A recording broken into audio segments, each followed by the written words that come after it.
नमस्कार दोस्तों, आपका स्वागत है हमारे इस चैनल में। एडवोकेट कृष्ण कुमार त्रिपाठी। दोस्तों, आज एक महत्वपूर्ण क्या कहते हैं समस्या के ऊपर हम चर्चा करेंगे। ये समस्या अक्सर सुनने को देखने को मिल जाती है और कई बार लोगों ने कहा कि सर इससे बचने का उपाय क्या है। समस्या दोस्तों ये है कि जैसे कि किसी व्यक्ति का उसकी पत्नी से डिस्प्यूट चलता रहता है और वो व्यक्ति जो है वो मतलब पत्नी से तो अलग रहता ही है। उसकी पत्नी उसके ऊपर बहुत सारे केस लगा देती है। 498 वगैरह हो गया, दहेज के मुकदमे 125 और डोमेस्टिक वायलेंस फलाना ढिमका।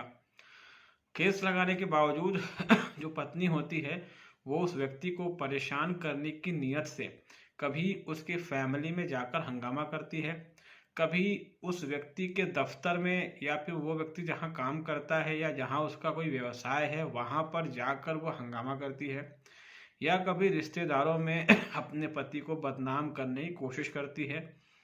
या फिर कई बार ये होता है कि पति के यहाँ किसी की शादी है, पति के भाई की या बहन की, तो पत्नी धमकी देती है कि मैं शादी में आकर हंगामा कर दूंगी, शादी तुड़वा दूंगी, बदनाम कर दूंगी। कुल मिलाकर पत्नी जो है वो पति से अलग हो जाती है, पति पर मुकदमे लगा देती है और उसके बाद माइंड गेम खेलना शुरू कर देती है। पति परेशान रहता है, क्या करे। तो इससे बचने का उपाय क्या है दोस्तों? इससे बचने का बहुत सिंपल उपाय है, ठीक है।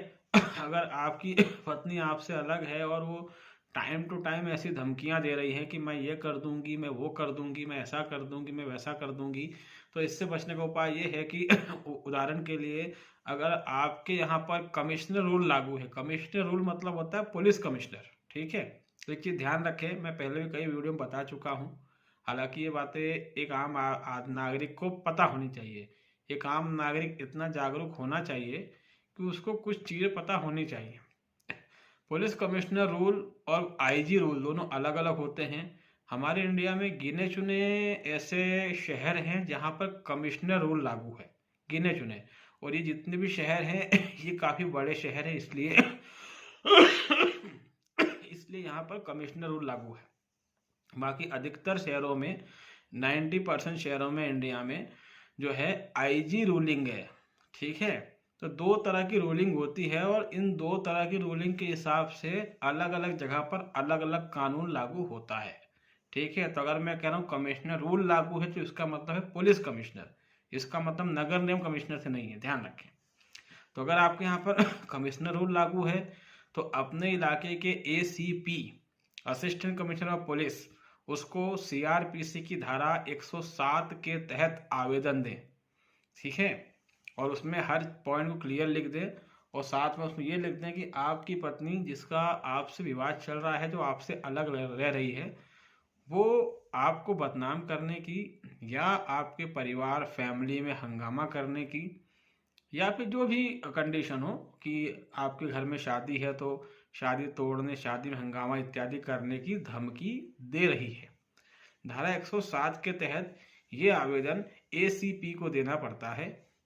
एसीपी इसमें एक छोटी सी इंक्वायरी फटाफट करवा के आपकी पत्नी को एक नोटिस जारी कर देता है, उसमें वार्निंग जारी कर देता है और साथ में उसमें बॉन्ड पर आपकी पत्नी को उसमें जमानत भी करवानी पड़ सकती है।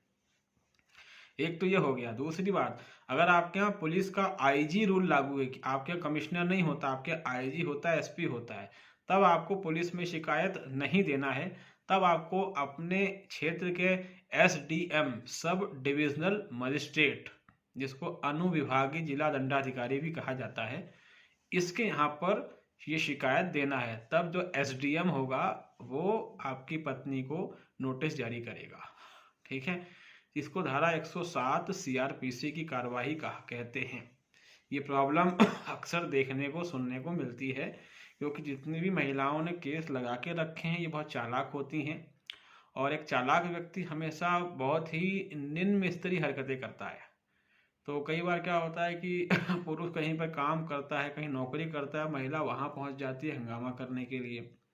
पुरुष कोई व्यवसाय करता है, कोई दुकान है या कोई ऐसा प्रतिष्ठान है जहाँ वो काम करता है, व्यवसाय करता है, महिला वहाँ पहुँच जाती है। उसके रिश्तेदारों को कुछ ना कुछ बोलती रहती है या फिर कोई फैमिली में फंक्शन वगैरह है तो वो वहाँ आ धमकती है, वहाँ हंगामा करने लगती है। इस तरह की चीज़ें फैमिली मैटर्स में अक्सर देखने को मिल जाता है और व्यक्ति परेशान होता है कि मैं करूं क्या। तो सीधी सी बात है,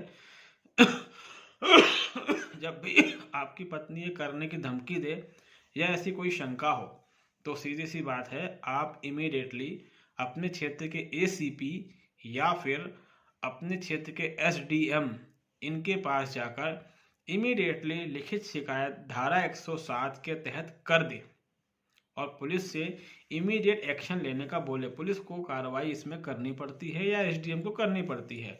अगर वो नहीं भी करते हैं तब भी आपका पक्ष मजबूत रहता है, क्योंकि आपने पहले से ही वहाँ पर एप्लीकेशन लगाई हुई थी। ठीक है, उस एप्लीकेशन के बेस पर अगर पुलिस कार्रवाई नहीं भी करती है तो आगे चल के पुलिस के लिए खतरा उत्पन्न हो जाएगा। फिर आप अगर कोर्ट में चले जाते हैं तो कोर्ट पुलिस से पूछती है कि आपने कार्रवाई क्यों नहीं की, आपको तो इसमें एप्लीकेशन दिया हुआ था। ठीक है, तो ये इसका बहुत ही सिंपल सा एक क्या कहते हैं सॉल्यूशन है। ये चीज़ आपको पता होनी चाहिए। कई लोगों ने अक्सर बताया कि हमारे से ऐसी घटनाएं घट चुकी हैं, भविष्य में भी घट सकती हैं। एक शख्स ने बताया कि उसकी पत्नी ने जहाँ पर वो जॉब करता है वहाँ पर आकर हंगामा शुरू कर दिया था। उसकी पत्नी ने पहले केस लगाए हुए थे, फिर वहाँ हंगामा शुरू कर दिया।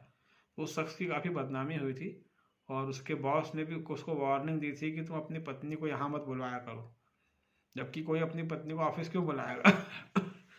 तो ऐसे मामलों का ये सॉल्यूशन है मित्रों। उम्मीद है ये चीज़ें आपको समझ में आई होंगी। उसके अलावा दोस्तों